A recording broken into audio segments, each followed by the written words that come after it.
Hey, everybody. Thanks for checking us on out. Tobin here with you. Appreciate you guys checking out the channel. You guys can watch Tobin and Leroy every weekday from 10 a.m. to 2 p.m. You guys can also subscribe over at WQAM's YouTube page or watch us on Twitch. We are streaming live every single day on both platforms. You guys can watch clips on demand and all that jazz. It'll be fantastic. What's not fantastic, didn't put up the recap last night of the Heat game because I thought we were all grieving college basketball as it was. Miami, FAU, both of their seasons come to a heartbreaking end, although just tremendous years by both of them. FAU fans who traveled out there to get your heart ripped out like that has to just be, I imagine they're still in a haze, just trying to figure what the hell happened. And then the Hurricanes, just one of those days, just never anything, it was starting to look a lot like the Texas game. You just never could really stop Connecticut. They've been a juggernaut this entire time. And you kind of understand why everybody had them where they were going into this weekend. So congratulations to the Canes. Congratulations to the Owls. Really, really tremendous years. I really think that'll be a run that nobody forgets anytime soon. In the meanwhile, the Miami Heat, they get a win over the Dallas Mavericks, a much-needed win over the Dallas Mavericks, who are in their own little funk. I'm not going to act like they have been a juggernaut as of late, although the Heat have had trouble with Luka. They have had a trouble with beating him. So beating Mark Cuban's franchise is always a delight no matter what, and this was a very, very much high-scoring affair. Heat win 129-122 on the back of one Jimmy mother bleeping buckets. Jimmy Butler today, 35 points. This was from Stat Muse. Jimmy Butler tonight, 35 points, 12 assists, 0 turnovers, 12 of 16 field goals. First player to reach those numbers in the 75-plus field goal percentage in NBA history. So a very, what has been true to Jimmy Butler, a very, very efficient night. 12 of 16 from the floor, 10 of 11 from the free throw line, hit a 3 in there. He was doing it all. He was doing his patented steal and score to put things out of reach today. Was setting up teammates like crazy. That was one thing that was very noticeable. Cody Zeller started in place of Bam Adebayo today, and Cody Zeller put up 20 points and 8 rebounds, and a lot of those connections happening from number 22, Jimmy Butler, finding Cody Zeller. They had a really nice chemistry right out of the bat. That was the thing that was great to see. And Cody Zeller, who mentioned multiple times how exhausted he was after the game, got to be in a position where he played extended minutes. That was the big storyline really going into this game, is that you had no Bam Adebayo. He is dealing with a hip injury, supposed to that he couldn't move, so that's a little bit concerning. So they bring Cody into the starting lineup, and they put Kevin Love on the bench and put Max Strus starting in his place. And Kevin Love was tremendous tonight. Had one of his best offensive performances as a member of the Miami Heat. 18 points, gave you 5 rebounds. He was scoring all over the place. He was getting to the free throw line. Kevin Love was great. And so the move for both big men really seemed to help. I imagine that the Cody Zeller one, once Bam's healthy, Cody's going to go back to the bench, but will be interesting. I think that anybody who was watching the team over the last whatever amount of time it was could notice this starting lineup just wasn't working. It wasn't. They had tried. They had done it for 18 games. Something had to get shaken up, and I think I don't know if Spo does the move if Bam's not hurt. It kind of puts you in this spot where it's like, well, let's reconfigure some things. Let's think some things out here. And instead, you have this lineup with Cody Zeller, Gabe Vincent, Tyler Hero, Max Strus.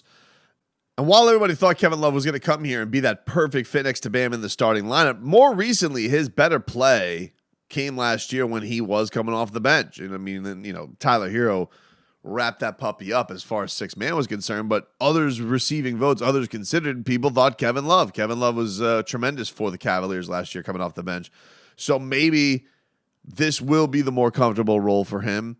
It has been quite the battle trying to figure out that starting lineup because I feel like we said the same thing about Kyle, where it's like Kyle, kind of like him coming off the bench better. Caleb Martin, kind of like him coming off the bench better.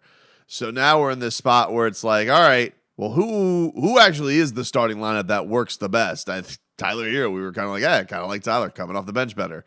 That really hasn't been a thing this year. It was just funny looking at this whole lineup tonight without Bam and seeing where things were. By the way, speaking of playing time, it is funny seeing the performance Duncan Robinson had in the last game. 2 minutes today for dunks.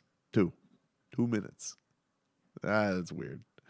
Victor Oladipo also did not play coach's decision with no Bam Adebayo tonight. That's those guys, I'm sure, just have to be looking and shaking their head like, really? Either way, offense was not an issue today in the least bit. It was one of the easy breezy scoring games of the season. They scored 44 points in the first quarter. And, the other thing I take away from this as far as today's performance, other than just the lineup shifts, always love beating Mark Cuban's team. And I like the fact. Now, look, Mark Cuban did what a lot of Heat fans wanted this team to do, right?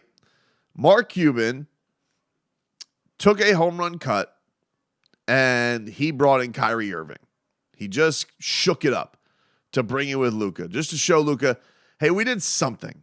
You can't say we didn't do anything. We did something. We made a trade, and right now that trade looks like a disaster. And I don't necessarily know if it's just a Kyrie Irving, Luka thing. I just think they don't have anybody who can play defense, and that was very prevalent tonight. But Mark Cuban did what a lot of Heat fans wanted the front office here to do. You're wasting Jimmy Butler. You're not getting the right pieces around him. Come on, just go make it happen. Go get Kyrie Irving. Kyrie Irving was a guy people were throwing. Kyrie Irving. And, you look at their numbers tonight, you're like, Kyrie Irving, 10 to 17, 23 points, 8 assists, not too shabs.